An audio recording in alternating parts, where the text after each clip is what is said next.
17,000 जागांसाठी तब्बल 17 लाख अर्ज आलेले आहेत। आज पहाटेपासून मैदानी चाचण्यांना सुरुवात झालेली आहे।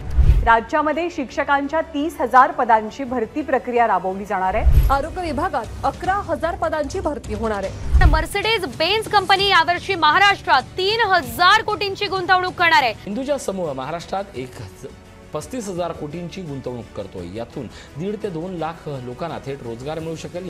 जवळपास 2,70,000 कोटी रुपयाच्या गुंतवणुकीचे करार आम्ही केलेले आहेत, ज्यातनं 63,000 लोकांना रोजगार मिळणार आहे। महाराष्ट्रामध्ये 2,000 प्रमोद महाजन कौशल्य विकास केंद्र हे उघडण्याचा निर्णय हा त्यांनी जाहीर केला।